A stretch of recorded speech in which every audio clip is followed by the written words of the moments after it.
with one of those long canes to pull you off the stage. It's hiding in the back, but I do have it. But I might just have to tackle you. We might throw down football style with the language. With thing. mud and jello? Yes, with jello. Alright, so there's all kind of other things I'll let you know, but basically we're here every Sunday, and I'll tell you other things later. Let's get started with a little bit of poetry, because I know you don't want to hear me babble on all day. So, our first poet, now we did all the clap practice for a reason, okay? So now you gotta like double your efforts, because we have our first poet to the mic, and I have to find this one, there it is. His name is Matt Lee. He was born in the wild and raised by a family of wild armadillos. He began writing poetry as a wow, thanks, Larry Pal. That's why you write your own bio. As a way to cope with being a human in an armadillo's world. He was brought to Kalispell as a preteen after being discovered by a group of loggers. Wait till you read this. That's all I'm saying. Where he now performs hip-hop and poetry and hosts 2 armadillo-related podcasts. He's from the Jamhole.com. I already told you he's our webcast and video man extraordinaire. He's here every week. He's a dope poet. I need you guys to give it up right now for our first poet to the mic, Matt Lee.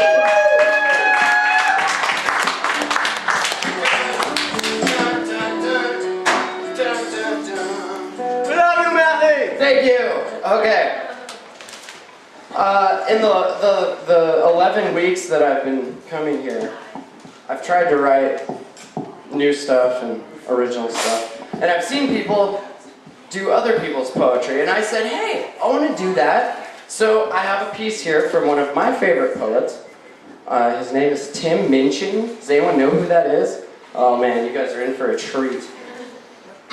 This is called Storm. And there's supposed to be like some cool jazz music in the background, but that's fine. I'll just wing it. No, please, that's fine. I'll wing it. In a North London top floor flat, all white walls, white carpet, white cat, rice paper partitions, modern art and ambition. The host, a physician, bright bloke, has his own practice. His girlfriend's an actress, an old mate from home, and they're always great fun. So, to dinner we've come. The 5th guest is an unknown. The hosts have just thrown us together for a favor because this girl's just arrived from Australia and she's moved to North London and she's the sister of someone or has some connection. As we make introductions, I'm struck by her beauty. She's irrefutably fair with dark eyes and dark hair, but as she sits, I admit I'm a little bit wary because I notice the tip of the wing of a fairy tattooed on that popular area just above the derriere. And when she says, I'm a Sagittarian, I confess a pigeonhole starts to form as immediately filled with pigeon when she says her name is Storm. Conversation is initially bright and light-hearted, but it's not long before Storm gets started. You can't know anything. Knowledge is merely opinion. She opines over her Cabernet Sauvignon vis-a-vis some unhippily empirical comment made by me. Not a good start, I think. We're only on pre-dinner drinks, and across the room my wife widens her eyes, silently begs me, be nice. A matrimonial warning not worth ignoring, so I resist the urge to ask Storm whether knowledge is so loose weave of a morning when deciding whether to leave her apartment by the front door or a window on the 2nd floor. The food is delicious, and Storm, whilst avoiding all meat, happily sits and eats, while the good doctor slightly pissedly holds court on some anachronistic aspect of medical history, when Storm suddenly, she insists, but the human body is a mystery. Science just falls in a hole when it tries to explain the nature of the soul. My hostess throws me a glance. She, like my wife, knows there's a chance that I'll be off on one of my rare but fun rants, but I shan't. My lips are sealed. I just want to enjoy my meal, and although Storm is starting to get my goat, I have no intention of rocking the boat, although it's becoming a bit of a wrestle because, like her meteorological namesake, Storm has no such concerns for our vessel. Pharmaceutical companies are the enemy. They promote drug dependency at the cost of all natural remedies that all our bodies need. They are immoral and driven by greed. Why take drugs when herbs can solve it? Why use chemicals when homeopathic solvents can resolve it? I think it's time we all return to live in with natural medical alternatives. And try as I like, a small crack appears in my diplomacy dike. By definition, I begin. Alternative medicine, I continue, has either not been proved to work or been proved not to work. Do you know what they call alternative medicine that works? Medicine. So, you don't believe in any natural remedies? On the contrary, Storm, actually, before I came to tea, I took a remedy, deprived from the bark of a willow tree. A painkiller that's virtually side effect free. It's got a weird name. Darling, what was it again? Aspirin? Oh yes, aspirin, which I paid about $1 for, down at my local drugstore. The debate briefly abates as our hosts collect plates, but as they return with desserts, Storm pertly asserts, Shakespeare said it first. There are more things in heaven and earth than exist in your philosophy. Science is just how we're trained to look at reality. It doesn't explain love or spirituality. How does science explain psychics, auras, the afterlife, the power of prayer? I'm becoming aware that I'm staring. I'm like a rabbit suddenly trapped in the blinding headlights of a vacuous crap. Maybe it's the Hamlet she just misquoted, or the 5th glass of wine I just quaffed. But my diplomacy dike groans, and the arsehole held back by its stones can be held back no more. Look, Storm, I don't mean to bore you, but there's no such thing as an aura. Reading auras is like reading minds, or tea leaves, or star signs, or meridian lines. These people aren't applying a skill. They're either lying or mentally ill. Same goes for people who claim they can hear God's demands, or spiritual healers who think they've got magic hands. By the way, why do we think it's okay for people to pretend they can talk to the dead? Is it not totally effed in the head? Lying to someone lying to some crying woman whose child has died and telling her you're in touch with the other side? I think that's fundamentally sick. Do we need to clarify here that there's no such thing as a psychic? What, are we effing two? Do we actually think that Holton heard a who? Do we still think that Santa brings gifts, that Michael Jackson didn't have facelifts? Are we still so stunned by circus tricks that we think that the dead would want to talk to pricks like John Edwards? Storm, to her credit, despite my derision, keeps firing off cliches with startling precision, like a sniper using bullets for ammunition. You're so sure of your position, but you're just closed-minded. I think you'll find that your faith in science and tests is just as blind as the faith of any fundamentalist. Wow! That's a good point. Let me think for a bit. Oh wait, my mistake. That's absolute bullshit. Science adjusts its views based on what's observed. Faith is the denial of observation, so that belief can be preserved. If you show me that, say, homeopathy works, then I will change my mind. I will spin on an effing dime. I'll be embarrassed as hell, but I will run through the streets yelling, "It's a miracle! Take physics and bin it. Water has memory, and while its memory of a long-lost drop of onion juice is infinite, you show me is infinite, it somehow forgets all the poo it's had in it. You show me that it works and how it works, and when I've recovered from the shock, I'll take a compass and carve, fancy that, on the side of my..." Everyone's just staring at me now, but I'm pretty pissed and I've dug this far down, so I figure, in for a penny, in for a pound. Life is full of mysteries, yeah? But there are answers out there, and they won't be found by people sitting around looking serious and saying, "Isn't life mysterious? Let's sit here and hope. Let's call up the effing Pope. Let's go watch Oprah interview Deepak Chopra. If you're going to watch telly, you should watch Scooby-Doo." That show was so cool, because every time there's a church with a ghoul or a ghost in a school, they look beneath the mask. And you know what was inside? The effing janitor, or the dude who ran the water slide. Because throughout history, every mystery ever solved has turned out not to be magic. Does the idea that there might be knowledge frighten you? Does the idea that one afternoon on Wiki-effingpedia might enlighten you frighten you? Does the notion that there may not be a supernatural so blow your hippie noodle that you would rather just stand in the fog of your inability to Google? Isn't this enough? Just this world. Just this beautiful, complex, wonderfully unfathomable natural world. How does it so fail to hold our attention that we have to diminish it with the invention of cheap man-made myths and monsters? If you're so into Shakespeare, lend me your ear. To glide refined gold, to paint the lily, to throw perfume on the violet. It's just effing silly, or something like that. Well, what about Snatchmo? I see trees of green, red roses too. And fine, if you wish, glorify Krishna and Vishnu in a post-colonial, condescending, bottled up and labeled kind of way. That's okay. But here's what gives me a hard on. I am a tiny, insignificant, ignorant bit of carbon. I have one life, and it is short and unimportant. But thanks to recent scientific advances, I get to live twice as long as my great-great-great-great-uncles and aunts. Twice as long to live this life of mine. Twice as long to love this wife of mine. Twice as many years of friends and wine, of sharing curries and getting shitty with good-looking hippies with fairies on their spines and butterflies on their titties. And if, perchance, I have offended, think, but this and all is mended. We'd as well be 10 minutes back in time for all the chance you'll change your mind. Thank you. Take it. Give it up one more time for Matt Lee, our first poet of the night. Anyone else poet exactly that? Tim Minchin. Tim Storm. Minchin. Tim Minchin. Minchin. Tim Minchin. All right. So, more things I will tell you.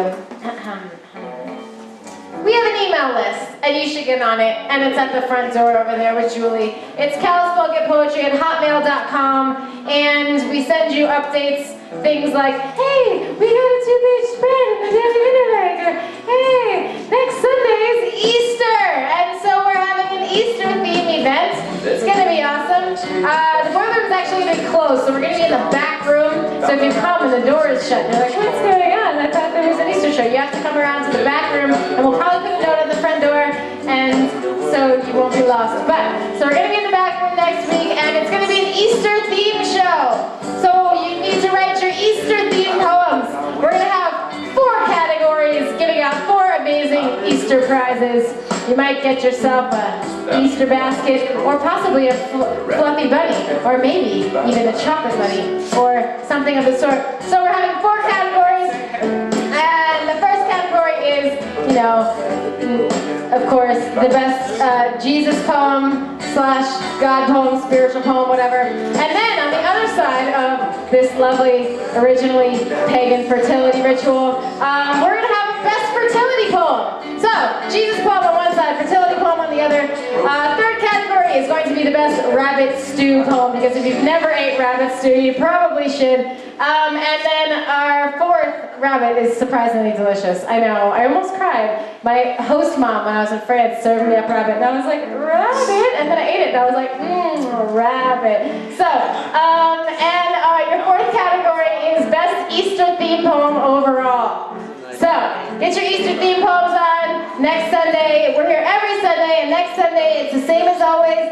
2 to 3, we're having a writing and performance workshop. Sign-ups at 3:30, and the open mic from 4 to 6. So again, we're going to be in that back room, so it's going to be set up a little different, but it's going to be awesome. Still just as awesome as ever. And the people that were here the last couple weeks were looking for their videos on. All of them are up now. So. Okay, and Matt, you just let me know, update from the field. Matt Lee just let me know that all the videos from all the past weeks are up on the YouTube playlist, which you can get a link to on our email list, which is another reason why you should sign up, as well as where on jamhole.com. TheJamhole.com/poetrybits. That takes you to the whole list. TheJamhole.com/poetryvids. VIDS, one word, and you can find well, the video. And P.S. if you are a poet and you are shy and you don't want your poetry online, just tell Matt and it will be deleted forever into the ether of nothingness, and you will never find yourself online. There's 11 hours and 500 views of that playlist as of. No, there's 11 hours and 500 views of our footage. That's pretty exciting. That's a pretty awesome. What do you call that? Landmark? Sometimes I'm a poet and words are just out of mouth. Good poet.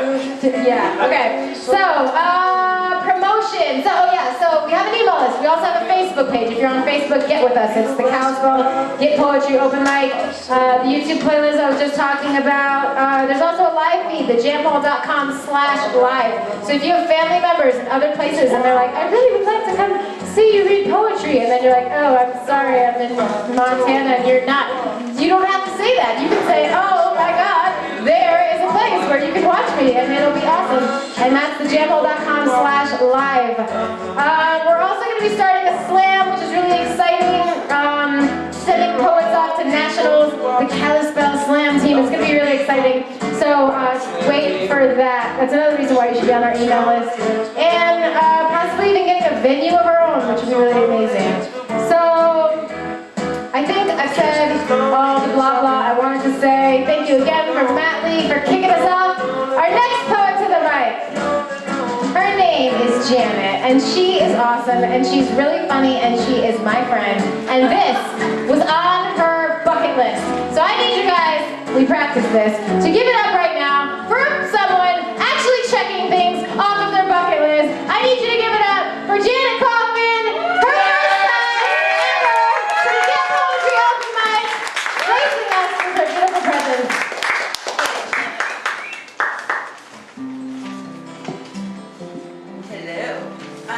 Hi. The first piece I am going to do for you today is inspired by a friend of mine's father who's been spiraling into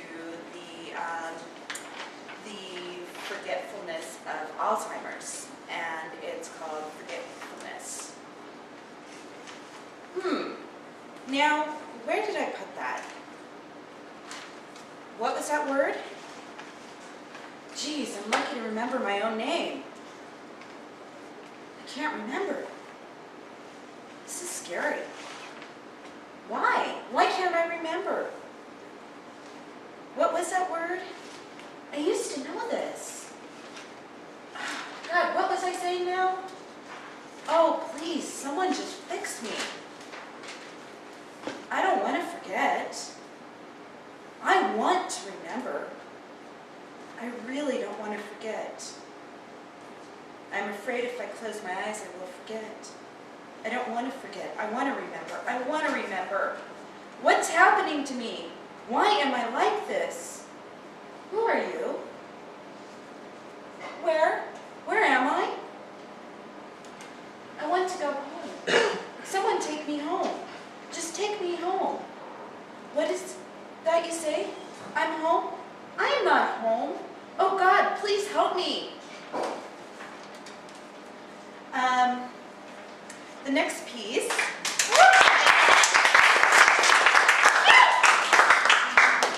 The next piece that I'm going to read for you is one that's kind of silly that I kind of like, and I'll just let you decide. Slowly, soul trickles in. Lovingly, love in piles on precious porcelain. Musical melodies of meticulous memories filter and float through the twains and tinks of the instruments of life. Delish, delightful, delectable, soul food. And that's all I have for you today. Leanne knows that I used to do stand-up comedy, and she's been begging me to do a little bit. So, one joke. One joke? Give us a joke. Okay. And also, what else is on your bucket list? What else is on my bucket list? Oh, lots of stuff. If you can work that into a joke. You know, I'm originally from California, San Francisco Bay Area, And out there, you know, dating was a whole lot different than it is here in Montana. You know, out there I had these standards. The guy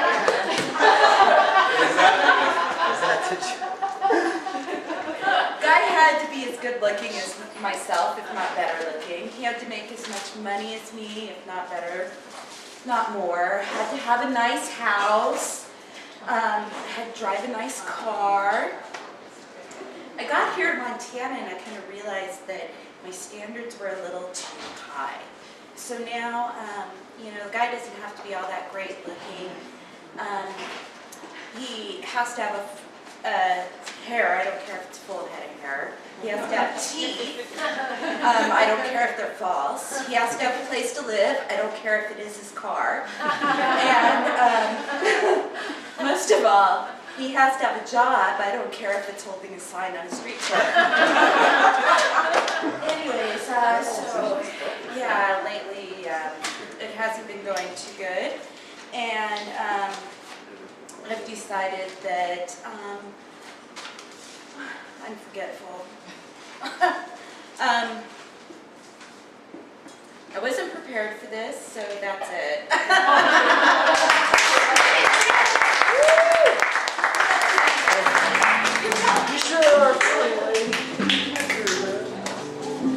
Give it up one more time for Janet. First time to the mic, Janet.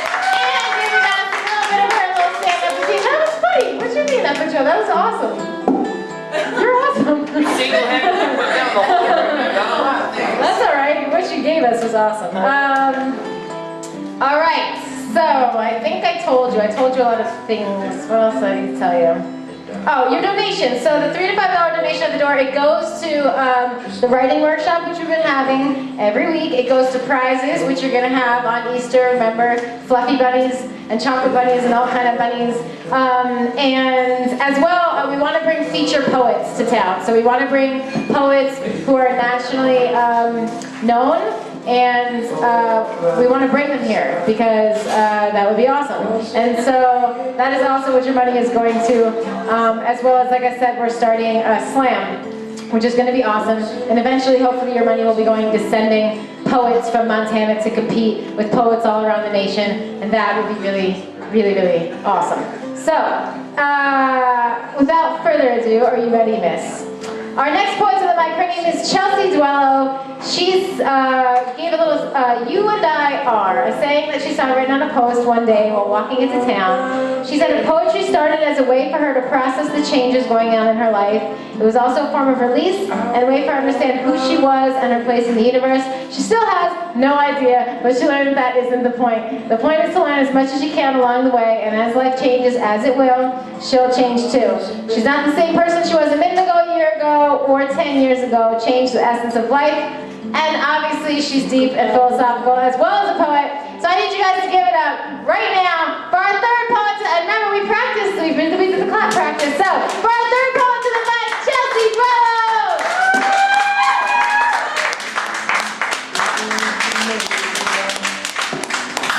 Okay, I had printed these out this time because that computer thing did not work last time. And the first three are from a book that I did when I was in Missoula about 5 years ago. Do you have any more of those books? No, but I'm trying to make more. Yeah. If you have any ideas, let me know. Because I gave them away or sold them, and so. I'll start out with the old ones. This one is called Coffee Shop Philosophy. Sitting in a coffee shop downtown, I watch the people come in and go out as the cars speed by. I watch the smoke rise from my cup of tea and reach out toward infinity. Lights reflect through the window. They shine through to the edge of the universe. Its expansiveness engulfs me as it pulls me under. I feel so small, like a tiny drop of water in the vast ocean of the cosmos. I ride the white waves of change. Each moment arises and then departs, reminiscent of the steam rising from my cup of tea and dissipating into the air. An endless cycle of change. Nothing remains indefinitely. Within each moment grows the seeds of the next. For each to begin, a part of the last must die. In life there are seeds of death, and death the potential for life. Energy is in a constant state of motion. never to be created or destroyed. It has no origin, no end. As I sip my tea, I wonder, where did it begin? The beginninglessness of the universe overwhelms me and blows my mind into tiny pieces. Circuits overloaded. The motherboard has been cooked. How can something arise from nothing? Where does it end? I take another sip of tea and watch the rain fall outside. I finally understand the interconnectedness of all that exists. The whole of the universe lives within each atom, which in turn gives rise to the whole of existence, of which I am a part. I am the universe.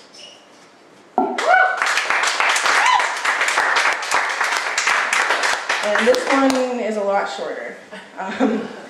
It's called 365 Days. Each day comes and goes, and the earth makes its 365-degree revolution around the sun, while I contemplate all the events that brought my life to this point along the circle. 365 days of the sun rising and setting as my life takes shape based on each moment that passes me by. How will it end?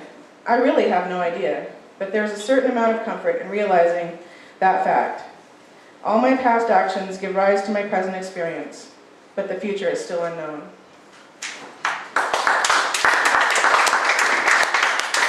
And this one is called DNA Blues. I am everyone, yet I am no one. I drift along the sea of life, a mixture of different beats I dance to my own. Indian, Japanese, Native American, German and French, what does that even mean? Does it really matter? Sitting alone on a park bench, I watch the people walk by. Could I have been one of them? I guess so. But would it be the same? A long time ago, a fish crawled onto land. That fish became a frog, that became a bird, who became a monkey, who became a man.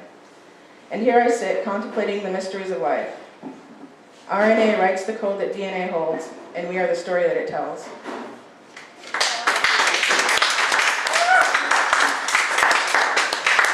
And this last one was written recently